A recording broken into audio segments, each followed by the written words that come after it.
Iya, kita sudah sampai di segmen terakhir. Ya, ini mungkin Mbak Prita bisa nyampaikan tips lagi nih.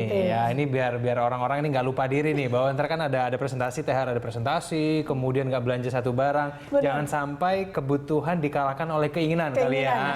Itu biasanya nggak mungkin kejadian kalau kayak gini. Ini nih. saya biasanya curhat para lelaki pada saat ditawarinya. Soalnya yang bayar laki-laki mungkin. Iya, Mungkin Mbak Prita gimana?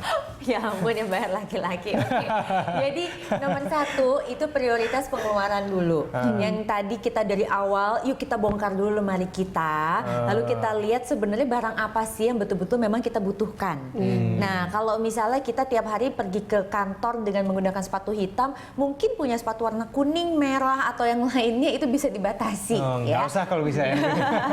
Gitu. Jadi itu nomor 1, prioritas berdasarkan apa yang kita miliki saat ini. Lalu yang kedua adalah setelah kita tahu yes kita butuh ini, kita data. Jadi kita punya di situ alokasikan uang kita juga terbatas. Sedangkan mungkin kebutuhan pun bisa jadi itemnya ada 5. Tetapi dengan uang yang kita punya, kita mungkin hanya bisa cover 3. Nah dari situ kita akhirnya tahu, oke, mall mana yang kira-kira akan kita datangi. Karena seperti tadi saya bilang, percaya deh sama saya. Dan ini memang teknik yang waktu itu pernah disebutkan oleh seorang pakar di bidang desain retail. Itu memang setiap mall itu punya ciri khas masing-masing. Beda-beda. Bahkan toko dengan merek yang sama pun berada di mall mana, itu kombinasi pakaian yang dijual pun juga berbeda. Dan diskonnya juga beda-beda tuh. Pasti, karena itu terpengaruh di situ. Jadi karakter diskon tuh terpengaruh dengan season, lalu jenis baju dan lain-lain. Nah, jadi kedua kita lihat mallnya yang mana. Ketiga kita cari tahu uang kita punyanya berapa, gitu kan. Jadi misalnya memang alokasi dana kita, katakanlah nih biar mudah adalah 5 juta untuk belanja selama bulan Ramadan ini, ya sudah, itu adalah alokasi yang kita punya. Kalau Anda mau membayar dengan kartu kredit itu juga boleh, tetapi batasi limitnya hanya 5 juta.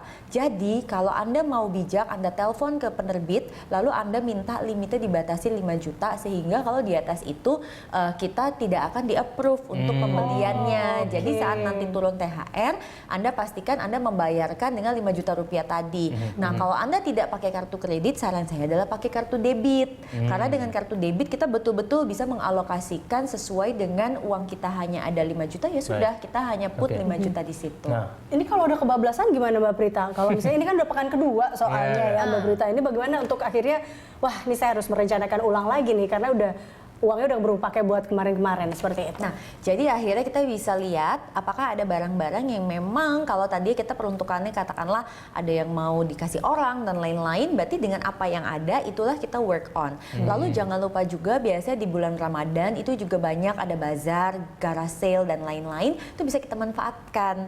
Jadi kita bisa mendapatkan uang dari situ. Memang mungkin penjualannya juga nggak seberapa, tetapi setidaknya kita punya sedikit uang untuk masih bisa di-manage selama bulan Ramadan. Dan lemari bisa lebih kosong ya kalau kita jualin lagi gitu ya. Iya. Nah Mbak Prita, tapi kan kebanyakan itu orang udah nyatetin nih dari rumah ya. Udah semua plannya udah rapi. Pas nyampe mall, wah ternyata ada yang lebih murah dari harga biasa.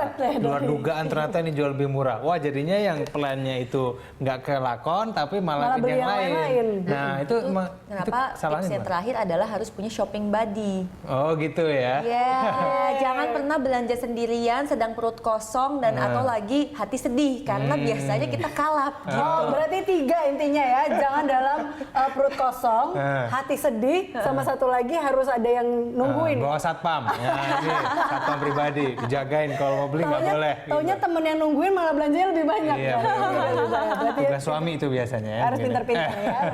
Berarti ini kalau kita bilang sebenarnya kita bisa memanfaatkan dari Jakarta Great Sale ini ya. Harus pasti. Jadi target pemerintah mau sampai tadi katanya 12 triliun.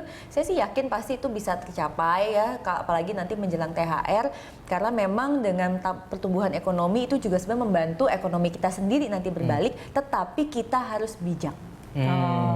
Tetap harus bijak, berarti smart shopping. Sama smart shopping, sampai belibet ya. Mbak Prita, terakhir nih, ada orang bilang kalau belanjaan terakhir-terakhir aja, pas sampai hari-hari terakhir itu biasanya sale-nya lebih tinggi. Itu benar nggak sih, lebih murah diskonnya apa enggak? Betul.